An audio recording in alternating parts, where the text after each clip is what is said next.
A striking feature of this moment is the symmetry of failure.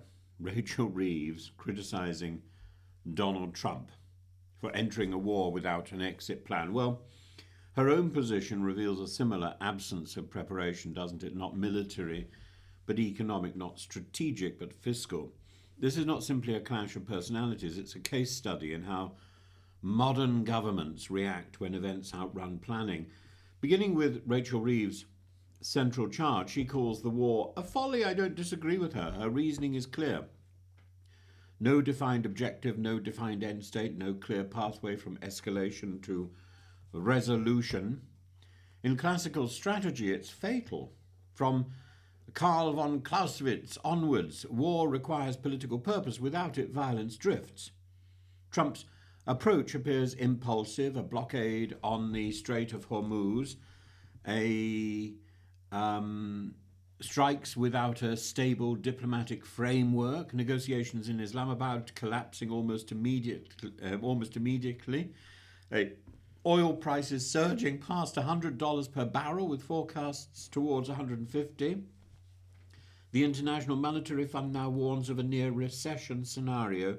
Reeves is right on diagnosis, but diagnosis is not leadership, because the British position, when examined closely, suffers from the same structural weakness.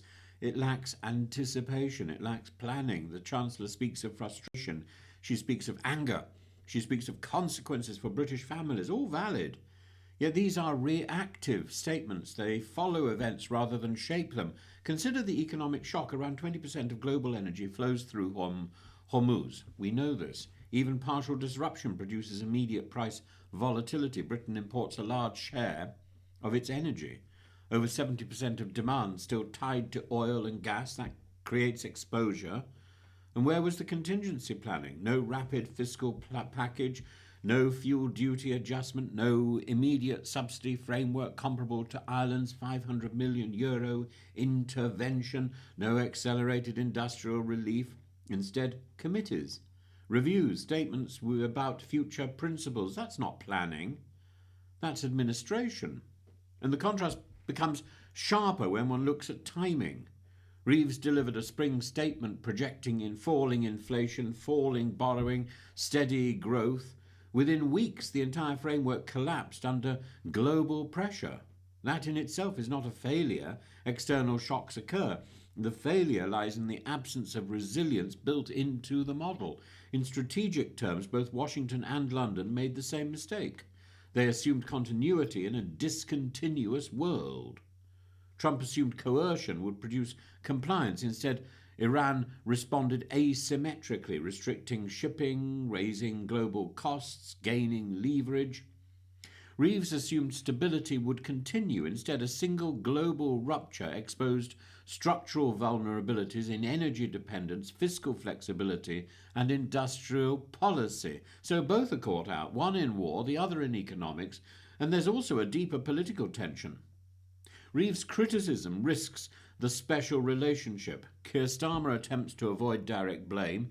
He attributes rising costs to Iran's closure of shipping lanes. He refuses to assign responsibility to Washington. This creates a dual message. Publicly, Britain distances itself from the war. Privately, it depends on the United States for security and intelligence. This produces hesitation. Language becomes cautious. Policy becomes slow. Meanwhile, Emmanuel Macron moves towards a European response, a Paris summit, a multinational plan to secure shipping after the conflict. This reflects a shift. Europe is preparing for a world where American strategy is less predictable. And Reeves' remarks, therefore, sit within a wider realignment. Yet rhetoric without policy carries risks. Markets respond to action, not sentiment. Business confidence has already fallen to multi-year lows. Surveys from Deloitte and BDO show declining output and collapsing employment intentions. The Resolution Foundation estimates households could be £500 worse off this year. These are not abstract figures. They represent political danger. Inflation rises, energy bills rise, growth slows. This is a classic pattern of stagflation. Governments rarely survive such conditions without decisive intervention. So, what should have been done? First scenario, planning before crisis.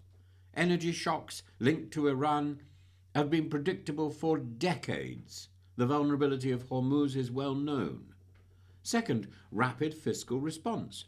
Temporary fuel duty cuts, targeted subsidies, industrial energy relief brought forward, not delayed by a year.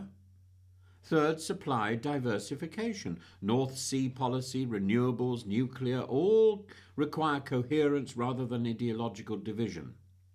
Fourth, diplomatic positioning. Britain needed earlier coordination with European allies to shape outcomes, not react to them. None of this requires hindsight, it requires preparation, and this brings us to the central argument. Reeves is correct to criticise a war without an exit plan, yet she faces a parallel problem: an economic crisis without an entry plan. Trump entered conflict without clarity on how to leave.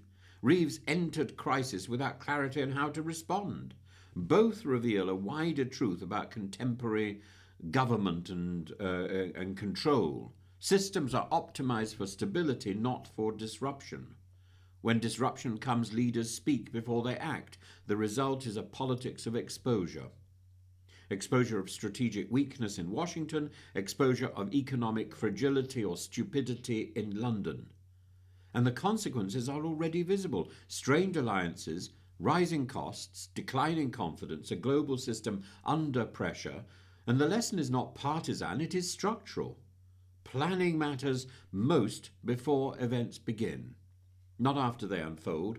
And at present, both sides of the Atlantic, Reeves on this side, Trump on that side, are learning the lesson in real time that they are bluntly ill-prepared, that they have stumbled into stupidity, and they don't know what they're doing. Well, yah-boo. Yah-boo. This isn't hypocrisy. This is utter imbecility.